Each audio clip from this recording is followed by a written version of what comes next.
अंजलि बेहद ही गरीब थी और अनाथ भी थी। उसके माता पिता को गुजरे 1 साल बीत चुका था।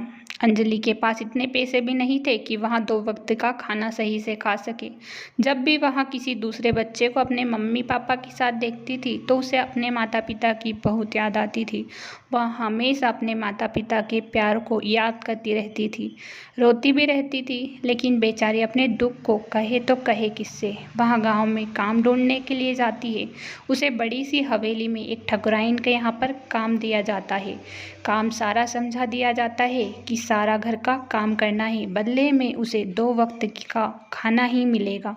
अंजलि बहुत ही खुश थी कि उसे 2 वक्त का खाना तो मिल रहा है, इसलिए वहाँ काम पर जुट जाती है।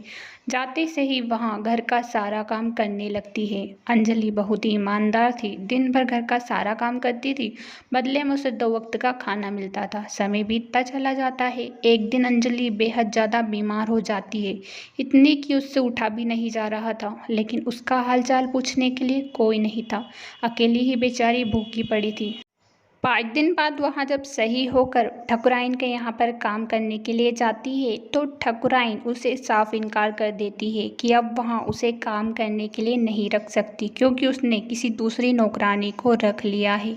जबकि वहाँ उसको इतने पैसे भी नहीं देती थी, उसे काम से निकाल देती है। अंजलि को बहुत दुख होता है। वहाँ गाँव में काम ढूंढती है, लेकिन उसे काम नहीं मिलता। वह सोचती है, मुझे कोई दूसरा काम ढूंढना होगा। बहुत दिन हो गए, मैंने खाना भी नहीं खाया, अब तो कुछ करना होगा। अंजलि जंगल की तरफ जाती है ताकि उसे कोई ऐसी चीज़ मिल जाए जिसे वहाँ मार्केट में बेच सके। कुछ लकड़ियाँ उसे दिखाई देती है जो वहाँ मार्केट में बेचकर खाना खा लेती है। अंजलि का अब यही काम हो चुका था कि सुबह होते ही वहाँ जंगल से लकड़ियाँ लाती थी, शहर में बेच के पेट भर लेती थी। उसी जंगल में एक नागिन रहती थी जिसकी कोई बेटी नहीं थी। नागिन कहती है, मुझे पूर्णिमा की रात के पहले अपनी कोई बेटी ढूंढनी होगी, वरना मुझे नागमणि नहीं मिलेगी। मुझे एक बेटी चाहिए जो प्यारी सी हो, लेकिन मैं किसी दूसरे की बेटी नहीं छीन सकती।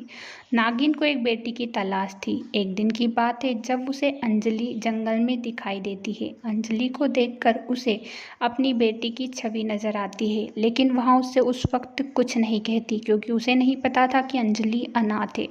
वहाँ उसे बड़े ही प्यार से कहती है, अरे बेटा, तुम इस जंगल में क्या कर रही हो? अपने घर जाओ ना। यहाँ पर तुम्हें पता है किस तरह के जानवर रहते हैं जो तुम्हें नुकसान भी पहुँचा सकते हैं। जाओ, समय से पहले अपने घर चले जाओ। अंजलि उसके साथ ही रहती है और उसे सारी बातें बताती है कि वहाँ एक अनाथ है और उसके माता पिता गुजर चुके हैं। वहाँ पेट भरने के लिए इस जंगल में आती है और शहर में लकड़ियाँ बेचकर अपना पेट भरती है। अंजलि की बातें नागिन को रुला देती है, लेकिन वह फिर कहती है, चिंता मत कर बेटी, आज से तू मेरी बेटी है और हाँ, मैं तुझे इतना प्यार दूंगी कि तेरे माता पिता ने भी नहीं दिया होगा। अंजलि बहुत ही खुश थी कि उसे एक माँ मिल चुकी थी। वहाँ अब नागिन के साथ ही रहने लगती है। पूर्णिमा की रात को नागिन उसे नागलोक ले जाती है और वहाँ नागिन बन जाती है। अब वहाँ उससे कहती है, तुम हमेशा मेरी बेटी रहोगी और तुम्हें पता है तुम्हारे पास अब शक्तियाँ भी है, तुम इस्तेमाल कर सकती हो, कोई तुम्हें नुकसान नहीं पहुँचाएगा।